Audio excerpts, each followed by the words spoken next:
Welcome back ख़वातीन और हज़रात। और आज इस वक्त जो हमारे साथ मेहमान मौजूद हैं, एक मल्टी डिमेंशनल अट्रैक्शन है उनके हवाले से। एक तो ये कि हमारे जो जितना भी डाटा होता है हमारे गैजेट्स में, उनके लॉस पर हम लोग बहुत बुरा फील करते हैं। उसमें हमारी यादें होती हैं, उसमें हमारी बातें होती हैं, उसमें हमारी इन्फॉर्मेशन होती है, उसमें हमारे डॉक्यूमेंट्स होते हैं, उसमें हमारी बहुत इंपॉर्टेंट फाइल्स होती हैं, या so on and so fourth. आपके पर्सनल डॉक्यूमेंट्स भी कभी गायब हो जाते हैं, आपकी पर्सनल यादें गायब हो जाती हैं। तो उसको रिट्रीव करने के हवाले से हम बात करेंगे। लेकिन इसके साथ साथ जो हमारे गेस्ट हैं, क्योंकि उनका एकेडमिक बैकग्राउंड जो है वो कॉमर्स का है, और जो वो प्रोफेशन परसू कर रहे हैं वो साइंस है। सो जो कि बड़ा ही एक डिफरेंट और अच्छी बात भी है, क्योंकि दुनिया के बेशतर ममालिक में अगर आपको 25 साल की उम्र में भी लगता है कि आपको डॉक्टर बनना चाहिए, तो वो आपको डॉक्टर बनने देते हैं। वो ये नहीं कहते कि नहीं जी आपने इंटर किस में किया था, तो मैट्रिक किस में किया था, तो ये क्या है, तो वो क्या है। लेकिन जाहिर है हम जिस मुल्क जिस खत्ते में रहते हैं और जहाँ हमारा मुल्क है, वहाँ पर इस तरह के रूल्स हैं कि हमने पढ़ाई ये करनी है और ये करना है। मगर फिर भी अगर आपका कोई इंटरेस्ट है और आप उसमें अपना पैशन रखते हैं, तो sky is the limit and you can always enter. So he is an example for that. हमारे साथ फरहान इकबाल साहब मौजूद हैं, जो कि डाटा रिकवरी स्पेशलिस्ट हैं। अस्सलाम वालेकुम। वालेकुम सलाम। कैसे हैं आप? ठीक ठाक? अल्हम्दुलिल्लाह ठीक ठाक। 14 साल से आईटी का काम कर रहे हैं। डाटा रिकवरी पे तो बाद में आते हैं। 14 साल से आईटी का काम कर रहे हैं, और ऑब्वियसली ये साइंस, टेक्नोलॉजी और ये तमाम चीज़ें, तो पढ़ाई तो आपकी कॉमर्स की है, ये तो डाइजेस्ट ही नहीं हो पाता। ये इसलिए डाइजेस्ट नहीं हो पाता, असल में यहाँ पे कैरियर काउंसलिंग का बहुत बड़ा गैप है। हाँ जी। तो जो स्टूडेंट होता है उसे यही नहीं पता होता हमें किस स्किल्स की तरफ जाएं, किस एजुकेशन की तरफ जाएं। तो एकेडमिक एजुकेशन और स्किल्स में बड़ी एक लड़ाई है। तो इंसान को ये नहीं पता चलता कि हमें किस तरफ जाना चाहिए। मोस्टली स्टूडेंट्स मुझसे भी क्वेश्चन ये करते हैं कि भाई मैंने बीएस इन कॉमर्स किया है या बीएसएन मैंने आईटी कर लिया, तो मुझे स्किल्स क्या लेनी चाहिए। आई सेड के जो आपका इंटरेस्ट हो आपको उसमें आगे जाना चाहिए। अच्छा, जब आप कॉमर्स की पढ़ाई कर रहे थे तो क्या सोचा था मैं क्या करूँगा उस वक्त का फ्रेम सोचा ऑफ तो माइंड? कभी कुछ भी नहीं था। अच्छा, ये ऐसे जितना ही बस कुछ हुआ सोचा है था बस पढ़ ऐसे लूँ। ही पढ़ लूँ, लेकिन मेरा इंटरेस्ट हमेशा जो है वो कंप्यूटर के अंदर रहा है। अच्छा। तो मैंने हमेशा आईटी को जो है वो इंटरेस्ट लिया है, उसके अंदर सारी चीज़ें की और एक्सपीरियंसेस लेता रहा। इसके अंदर काम करके, जॉब करके, डिफरेंट कंपनीज़ के अंदर आईटी की मैंने जॉब्स की। उसके बाद फिर उससे मैंने अपने स्किल्स को जो है वो मज़ीद सराहा। तो आगे जाके मुझे पता चला कि स्किल्स के अंदर भी बहुत सारे स्किल्स मुझ में हैं, मुझे खुद भी अंदाज़ा नहीं था इस चीज़ से। तो डाटा रिकवरी तो एक अलग चीज़ है, उससे पहले मैं आईटी की सपोर्ट सर्विसेज देता था। तो आईटी की सपोर्ट सर्विसेज के अंदर मेरे पास ट्रबल शूटिंग से रिलेटेड है, नेटवर्क से रिलेटेड है, हार्डवेयर से रिलेटेड है। सारे काम थोड़े थोड़े थोड़े करके फिर बिल आखिर एक नतीजे पे पहुंच गए हम डाटा रिकवरी के। सही। तो ये इसमें भी आपने जो है वो इसी तरह ऑन जॉब ट्रेनिंग्स ही आपकी हुई हैं, और एक्सपीरियंस के बेसिस पर ही आपने ये सब शुरू किया है? बिल्कुल बिल्कुल। असल में होता ये था कि मैं पर्सनली अपने लिए काम करता था, बट हुआ ये कि मैं जो पर्सनल काम करता था उसे मैंने सोशल मीडिया पे पोस्ट करना स्टार्ट करा। जब मैंने वहाँ पोस्ट करना स्टार्ट करा तो लोगों ने देखना शुरू किया कि ये पर्सनली अपने लिए कुछ काम कर रहे हैं, लेकिन मैं लोगों के लिए नहीं करता था ये डाटा रिकवरी। फिर एक सोशल मीडिया पे ग्रुप है, उस ग्रुप के अंदर एक शख्स ने पोस्ट करी, तो मुझे वहाँ एक शख्स ने टैग कर दिया कि ये साहब कर देंगे। तो अचानक से बस वो वहाँ से मुझे मिल गए और मैंने उनका डाटा रिकवर करके दिया। देन मुझे पता नहीं था, रातों रात उन्होंने मेरे लिए एक पोस्ट कर दी फेसबुक के ऊपर, और वहाँ से फिर मेरा जो है कैरियर बूस्ट हो गया, शुरू हो गया। Very nice. तो आपसे कंपनीज भी जिस तरह बड़े बड़े सिस्टम्स होते हैं और अचानक से कुछ वो कहते हैं कि जी गायब हो गया, उड़ गया, वो सब भी रिट्रीव हो सकता है। और मुझे लगता है कि जिस तरह हमारी लॉ इन्फोर्समेंट एजेंसीज हैं, ऑल्दो वो ऑलरेडी ये काम कर रही हैं, लेकिन अगर कोई इस तरह की आपसे वो उनके पास तो एक्चुअली ऑलरेडी वैसे लैब्स होती हैं प्रॉपर उनके पास एक इसका एक सिस्टम है, टीम है उनके पास, ठीक है। लेकिन फिर भी अगर कभी हुआ तो ज़रूर you are open for that. So ये और कंपनीज वगैरह जो हैं, कंपनीज वगैरह बिल्कुल ऑब्वियसली मुझसे काम करवाती हैं। I have multiple multinational clients वगैरह, और वहाँ मैंने उनका काम भी करके दिया है बहुत सारे कंपनीज़ का कॉर्पोरेट लेवल पे। तो जैसे रेट सर्वर्स वगैरह होते हैं, डिफरेंट सर्वर्स होते हैं, उनका डाटा होता है, मोस्टली जो है वो डाटा बेस लोगों का उड़ जाता है, तो वो रिट्रीव करना एक बहुत बड़ा चैलेंज होता है, और वो अल्हम्दुलिल्लाह मैंने बहुत किया है और कर भी रहा हूँ। ओके। ऐसे ही। अच्छा, मुझे एक बात बताइए, क्योंकि आईटी पे आपको कमांड है और आजकल एक न्यूज़ चल रही है, टॉपिक से थोड़ा आपसे थोड़ा हट जाते हैं, लेकिन आप क्योंकि आपकी फील्ड है तो थोड़ा हमें बता सकते हैं। जी, ये बिल्कुल। जो आजकल बड़ी सारी वॉइस आ रही हैं कि जी इसकी वॉइस लीक हो गई, उसकी वॉइस लीक हो गई, और वो तो हैकर भी अब डिमांड कर रहा है कि मुझे इतने पैसे दो और उतने पैसे दो वरना मैं ये रिलीज़ कर दूंगा। तो ये किस तरह मुमकिन होता है कि इस तरह की ऑडियो आप ये फ़ोन से, क्योंकि हैक की भी ऑडियो नहीं है ऐसे जी, लगता है जी। उसके बारे में तो मुझे इतना इल्म नहीं है। ओके। अलबत्ता ये कि डाटा ब्रीच हो जाता है, ऑब्वियसली डाटा कहीं ना कहीं लीक हो जाता है।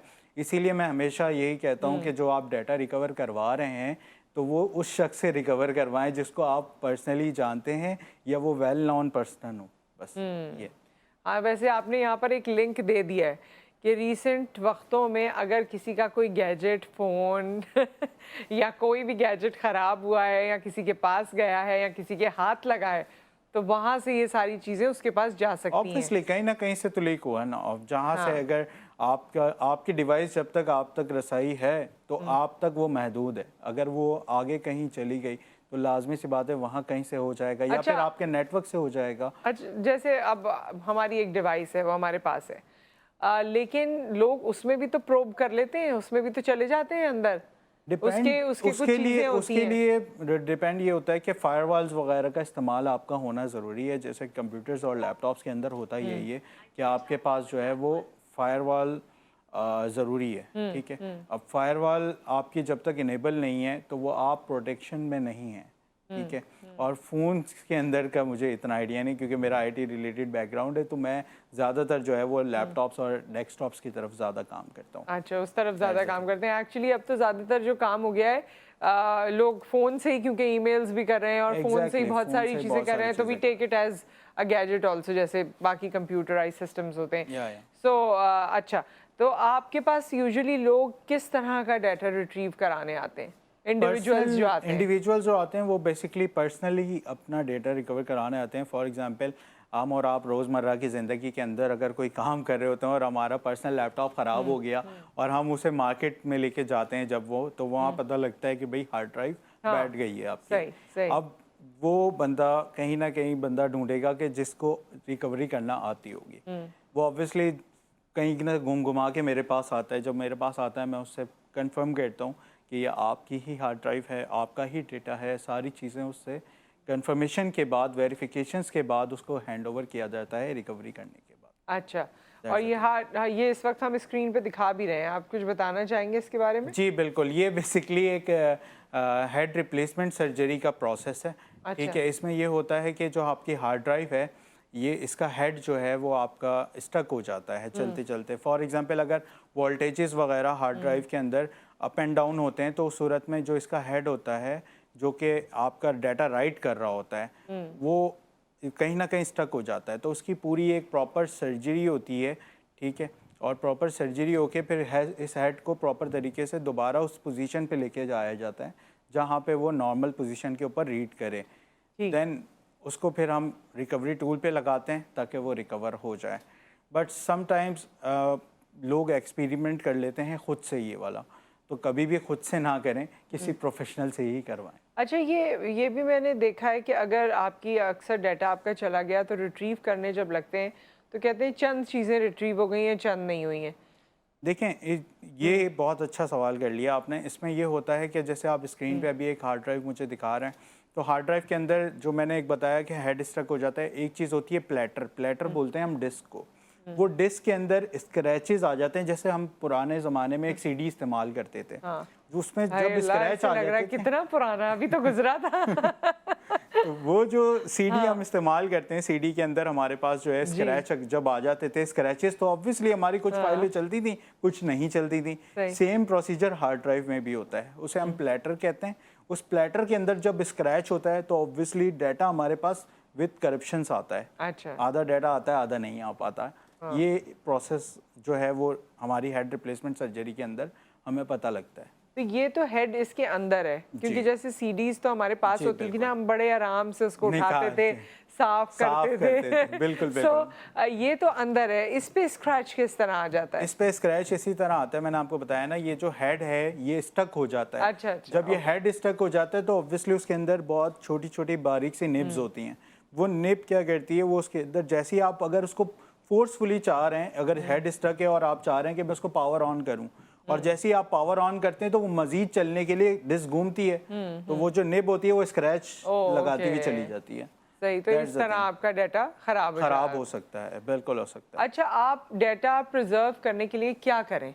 क्या आप जिस मैं तरह हर आपको चीज़ इसका की solution मेंटेनेंस बताता हूँ, करते हैं ना, बिल्कुल। लोग कहते हैं ये मेरी डिवाइस है, इसकी मेंटेनेंस करनी है, तो डिवाइस के अंदर जो डाटा है उसकी मेंटेनेंस कैसे करनी है? उसकी मेंटेनेंस ऐसी होती है कि आप उसके फॉलोअप रखें। फॉलोअप इस तरीके से रखें कि आपकी हार्ड ड्राइव की हेल्थ होती है, अच्छा, एक जी स्पेसिफिक जी, वो हेल्थ आ रही होती है, ठीक है। जी। हेल्थ आ रही होती है, हेल्थ डिफरेंट सॉफ्टवेयर्स के थ्रू पता लगती है हमें, ठीक है। अब वो सॉफ्टवेयर्स आपके पास होने चाहिए, आप उसको टाइम टू टाइम मॉनिटर करते रहें हेल्थ को उसकी। जहाँ हेल्थ उसके डाउन होने लगे तो आप समझ जाएं कि आपका डाटा रिस्क पे कितने है। परसेंट हेल्थ हो तो वो रिस्क है? देखिए 50% से नीचे जो है वो अच्छा। ऑब्वियसली रिस्की बहुत ज़्यादा हो जाता है, क्योंकि उसमें बैड सेक्टर्स आना स्टार्ट हो जाते हैं, बैड ब्लॉक्स आना स्टार्ट हो जाते हैं, तो उसकी वजह से आपका डाटा लॉस हो सकता है। हाँ, क्योंकि तो मैंने तो बैटरी हेल्थ ज़्यादा देखी है, ये हार्ड डिस्क है, लेकिन हार्ड डिस्क की भी एक हेल्थ होती है और हाँ एक लाइफ होती है, तो हाँ, लाइफ मतलब आजकल जरा वो बैटरी हेल्थ का ज्यादा जी पता जी चल जाता है ना, फोन्स में भी आ गया है, हर जगह आ गया है। सो ये जो हेल्थ है, ये कितनी जो अगर हम हार्ड डिस्क की बात करें, कितने परसेंट से ऊपर है तो वो अच्छी है, बहुत अभी चलेगी सही? देखिए 100% तो ऑब्वियसली हाँ वो तो है वो ही। तो अच्छी होनी जी चाहिए जी। ऑब्वियसली, लेकिन जो अगर 80% भी है या 70% भी है तो दैट विल बी गुड, कि सही है, कंसीडर कर सकते हैं हम इसको कि हमारे पास 1 साल चल जाएगी या 6 महीने चल ठीक। जाएगी। बट हार्ड डिस्क की जो ऑफिशियल लाइफ होती है वो 5 years होती है। 5 इयर्स होती है। अब मैं आखिरी सवाल आपसे करूंगी फरहान, आपको ये एज अ करियर किस तरह लग रहा है, क्योंकि आप डेटा रिकवरी स्पेशलिस्ट हैं, ये एक पर्टिकुलर चीज़ है, आईटी तो वैसे अपने अंदर बहुत समंदर बहुत लेकर बैठा हुआ है। एग्जैक्टली। सो ये कैसी फील्ड है professionally, financially? Financially it's really good, आप इससे बहुत अच्छी अर्निंग कर सकते हैं, बट इसके लिए आपको इन्वेस्टमेंट्स चाहिए होती हैं। जो अच्छा। टूल्स हैं वो पेड हैं ऑब्वियसली, वो आपको ख़रीदने होते हैं। उसके अलावा जो सर्जरी के लिए टूल्स होते हैं वो भी आपको परचेस करने पड़ते हैं, तो ऑब्वियसली उसके लिए आपको अच्छी इन्वेस्टमेंट करनी होगी, तो फिर जाके आपको रेवेन्यू बाद में मिलता है। लेकिन स्कोपिक वाइज तो कह सकते हैं हम इस चीज़ को कि अगर आपको इंटरनेशनली कोई लैब आपको हायर कर ले इस काम के लिए, तो ये आपके लिए ज़्यादा मुफीद होता है। ज़्यादा मुफीद होता है। ऐसे ही चलें, है। कभी आपसे आईटी के हवाले से ओवरऑल एज अ करियर बात करेंगे, क्योंकि श्योर जैसे आपने श्योर बताया कि करियर का ज़ाहिर है काउंसलिंग का फुकदान है और फिर हमें लेटर ऑन पता चलता है। Thank you so much for being with us. Thank you so बहुत अच्छा much. लगा आपसे ये जान के कि इतने बड़े समंदर में छोटी छोटी चीज़ों पे किस तरह काम होता है। Exactly. दुनिया तो करती है, हमारे यहाँ भी बड़े टैलेंटेड और बाहिम्मत लोग हैं जो अपनी मदद आपके तहत काफ़ी कुछ सीख जाते हैं और करते भी हैं। एक ब्रेक यहाँ पर आ गया है, ब्रेक के बाद जब हम वापस आते हैं तो ज़रा दिल के हवाले से बात करेंगे। अब दिल के किस हवाले से बात करेंगे ये ब्रेक के बाद पता चलेगा।